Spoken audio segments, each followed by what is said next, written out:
Olá, amigos internautas, professor Júlio César Cordeiro, acerca da Itapipoca. No vídeo de hoje nós iremos conversar um pouco acerca da produção e da exportação no município da Vila da Imperatriz, Itapipoca, no século XIX. Iremos nos aliar ao pensamento de três autores, Gustavo Barroso, Ayrton de Farias e Souza Brasil. Inicialmente, recordamos que, criado o município da Imperatriz em 1823, de acordo com Gustavo Barroso, enfrentamos dificuldades. O desenvolvimento ele foi lento, né? Dado as próprias condições da região, uma região muito extensa, um território muito grande e com uma pequena sede na região serrana, um núcleo urbano, e o restante fazendas isoladas ao longo de todo o território. Com apenas uma estrada carroçável que ligava a sede da Vila da Imperatriz ao município de Sobral e uma segunda estrada carroçável que ligava a sede até o porto do Mundaú, por onde era escoada a nossa produção. Então, nós iremos ver, de acordo com o Gustavo Barroso, essas primeiras décadas de 20, 30 e 40 do século XIX foram décadas de bastante dificuldade enfrentadas pelo novo município. A sua estruturação política, e as arrecadações que eram mínimas, o próprio apoio por parte do Império era muito fragilizado ou quase que não existia, tá? Diga-se de passagem. Então, o município enfrentou muitas dificuldades de não acesso à educação, né? Foi um processo lento que esses primeiros professores foram chegando na sede, só na sede do novo município,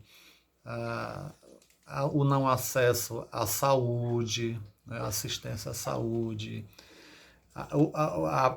o próprio deslocamento da produção da região serrana para a planície era muito difícil, descer carro de boi ali naquela região serrana, transportando a produção, foi muito, muito dificultoso. Mas, de acordo com Souza Brasil, que fez um trabalho belíssimo na área de estatística, com os dados econômicos do Ceará no século XIX e relatou muito bem o processo da Vila da Imperatriz, a gente vai ver que o município ele alavancou mesmo na década de 60. Final da década de 50 já teve um avanço significativo na produção, na exportação de café, de algodão, dos produtos derivados da cana-de-açúcar, né, da mandioca, da carne de charco e por aí vai. E aí, de acordo com o Souza Brasil, nos finais da década de 50, precisamente o ano de 1858 e 1859, o destaque maior mesmo de produção aqui e exportação foi para a farinha da mandioca, o algodão, os derivados da cana-de-açúcar, né, e o café. Então, conforme os dados estatísticos do Souza Brasil, nós tínhamos 320 estabelecimentos onde se tinha o armazenamento do algodão. Ou seja, presume que eram na realidade 320 grandes fazendeiros que produziam o seu algodão e que exportavam para o Porto do Mundaú em lombo de animais e em carros de boi. Nesse intervalo de 1858 a 1859, de acordo com o Souza Brasil, a Vila da Imperatriz exportou 20 mil arrobas de algodão. Já o café, nós tínhamos apenas 25 estabelecimentos produtivos e exportou nesse mesmo período apenas 6 mil arrobas de café. O açúcar, nós tínhamos 80 engenhos dentro de todo o município da Vila da Imperatriz. E aí, entre 1858 e 1859, nós conseguimos exportar 8 mil arrobas de açúcar mascavo, 3.200 arrobas de rapadura e 13 mil litros de aguardente.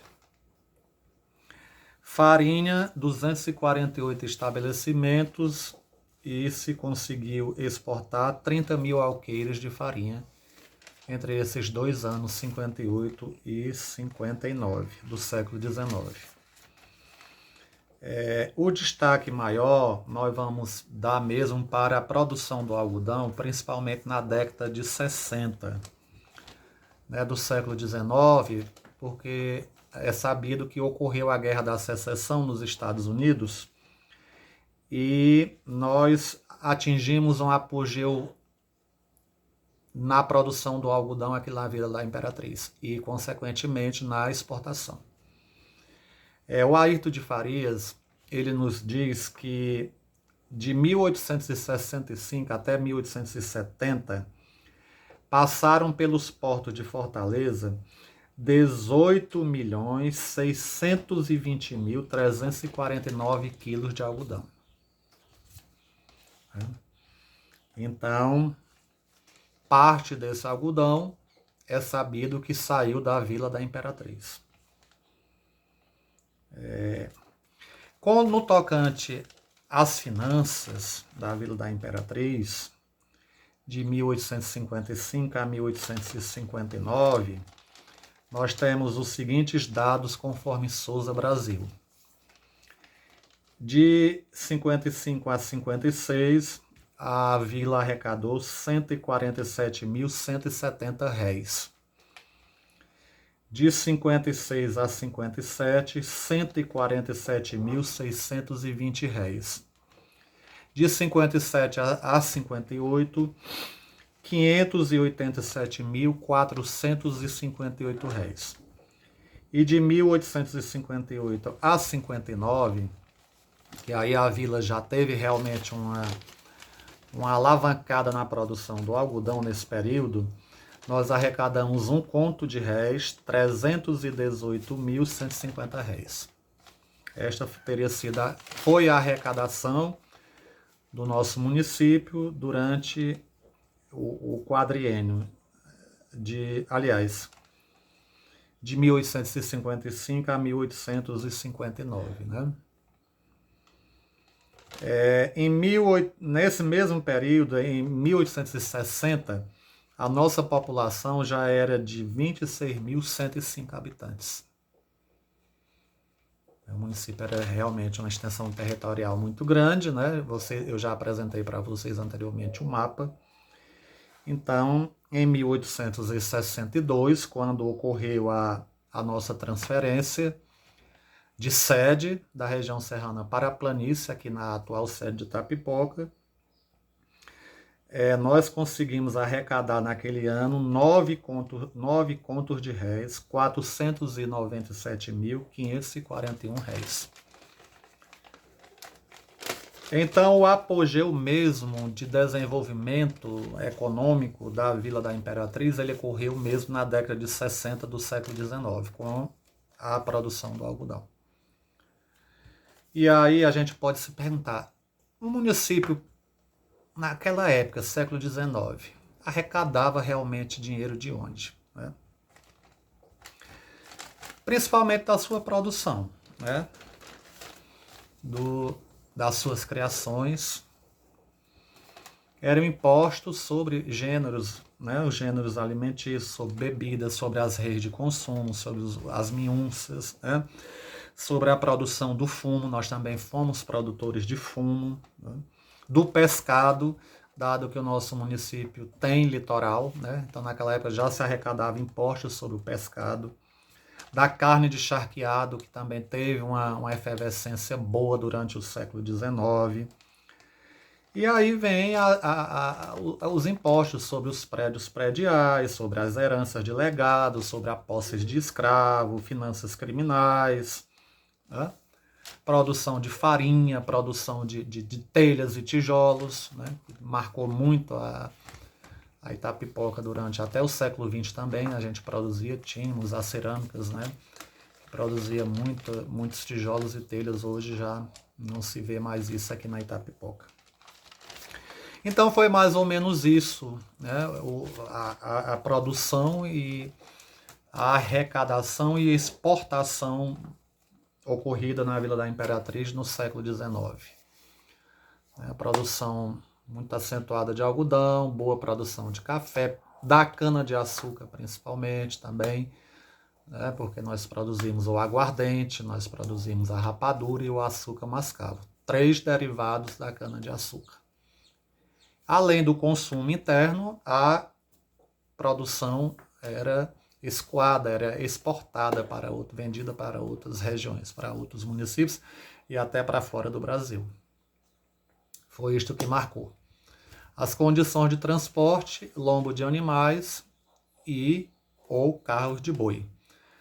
Parte destes carros de boi, alguns deles até puxados por mão de escravos, a gente tem relatos de vereadores da época, camaristas, a respeito dessa situação. Então foi mais ou menos isso que ocorreu na Itapipoca no século XIX, quando ainda tínhamos o nome de Vila da Imperatriz. Um grande abraço.